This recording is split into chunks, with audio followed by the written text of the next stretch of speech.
Confidentiality form. I'm just going to go over it really quickly. The only breaks in confidentiality that it would be for if you told me there was going to be self-harm, if you told me you were going to harm someone else, if there was a subpoena, or if there was elder or child abuse being involved. You still wish to continue? Yeah. Alrighty. Well, tell me what brings you in today. Well, I just feel like I've been, I don't know, living in the same place for many, many years. My choice to live there was centered around a group of friends at the time that I was developing relationships with. We all had younger kids, and we met through soccer, and we had a lot of fun together and stuff. But more recently, I've just kind of realized that I have this whole group of friends that are not like-minded. Like, they're very religious, but when it comes to, looking at the greater good and,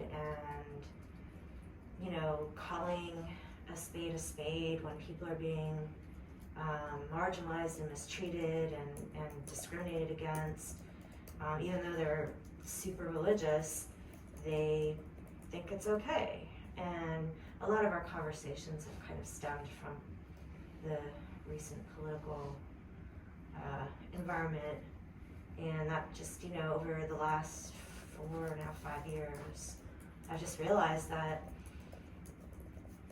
I don't know, the people who I thought were a certain way are just not like-minded as I am. So it has implications of being lonely and confused in a lot of ways, because you have this history on one hand, and on the other hand, they're like people I don't want to be around anymore. So I'm just feeling, I don't know, conflicted. Do you feel like most conversations turn political when you're around them? We haven't really been around one another, because for a long time they did.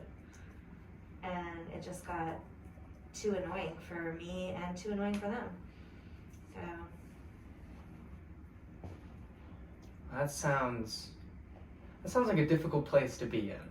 That sounds like an uncomfortable position to be in maybe some aspects, when you aren't seeing eye to eye with people that you want to be friends with and want to interact with and have relationships with, but when you, especially through COVID, let's say, I think a lot of people have learned more and more things about the people around them that they probably didn't know before. Does that sound at all in the ballpark? Yeah, that's what happened. So are you in the process of finding new hobbies or finding other groups of people that you could potentially do things with? Yeah, I mean, we have a really large network of friends, but I don't know, I just feel like a loss with not hanging out with those people anymore. Sometimes I'm like, well, is the fear of missing out more important than, being principled in my views of, how people should be treated? And in the end, I kind of say, yeah, I'm okay. So yeah, I've shifted friendships. I've gotten closer to other people. But it's just a really huge sense of loss. And when I, talk or want to, talk about certain things with new friends, it's like, oh, I don't know if I want to rehash all of that, where this other group already knows a lot of stuff, that they learned about me over the years. And so it's just like, it's exhausting because you're disappointed, and then it's exhausting to deliberate whether I should, reach out to a deeper level to those folks, or even if they want to, I don't even know. If it's something that would be overburdening to them.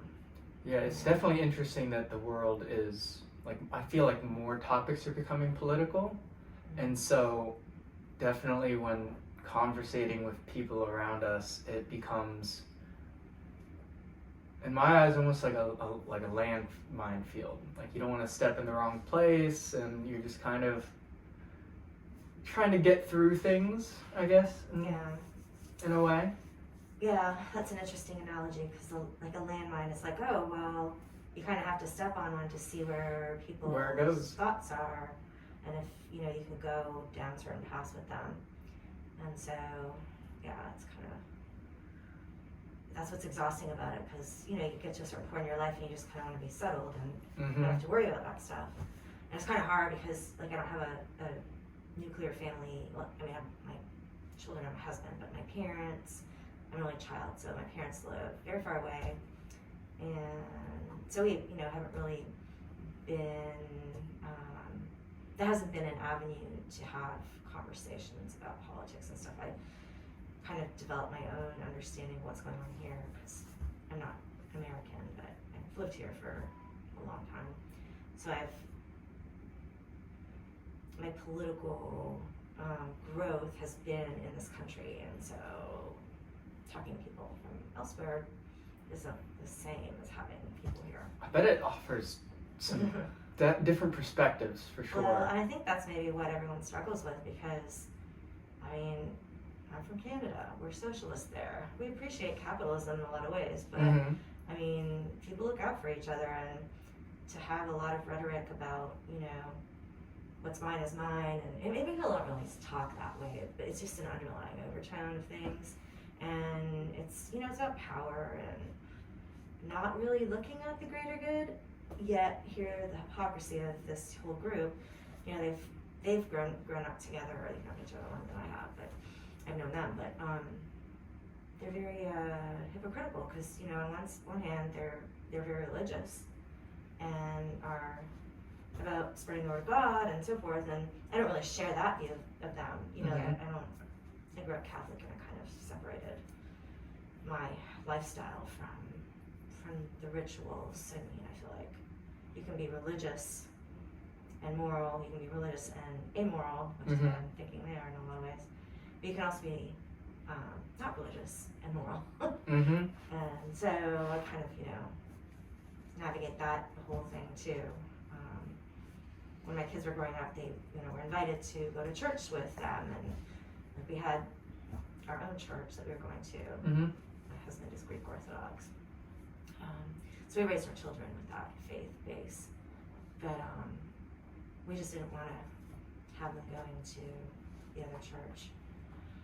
So they socialized together, but with barriers, you know.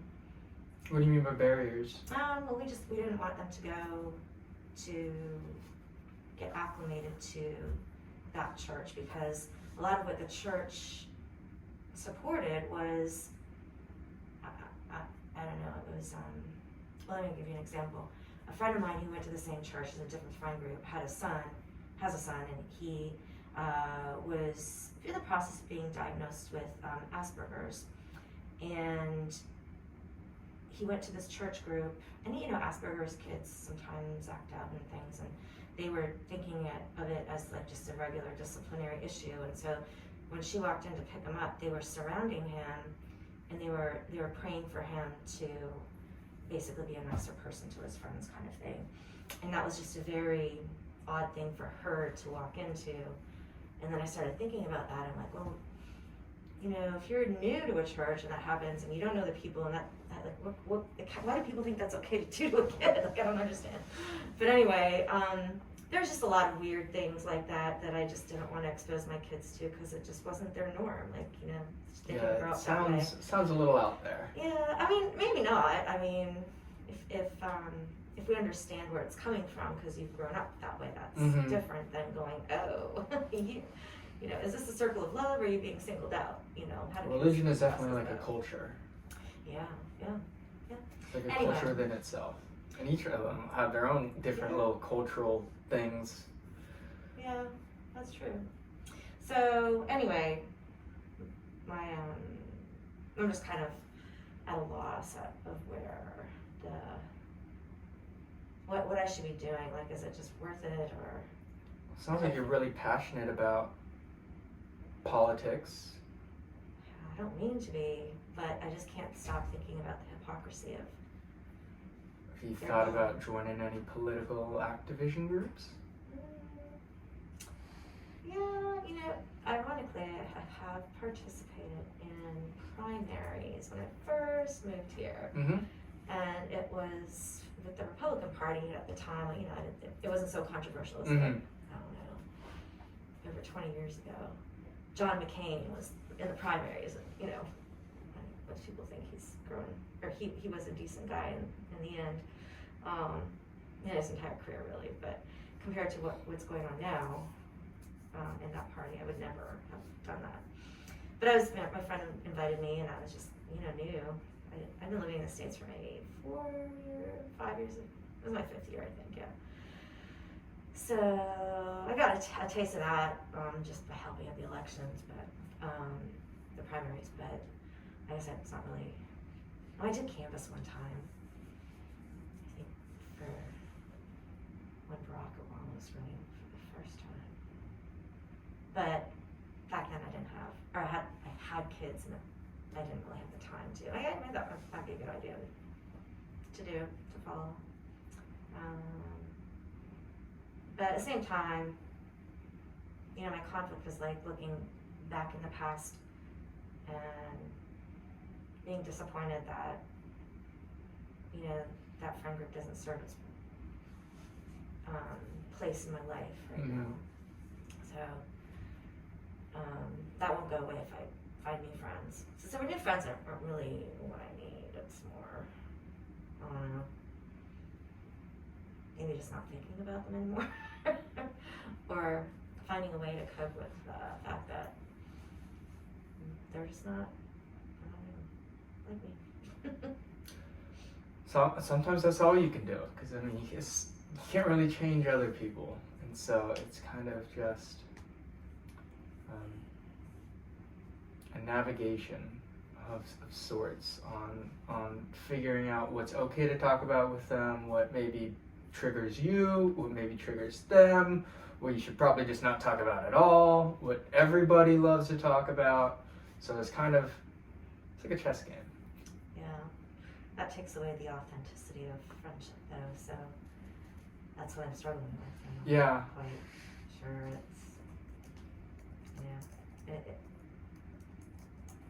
sitting in a room being big with one another. Mm-hmm. We can do pleasantries, but anyway, it is what it is.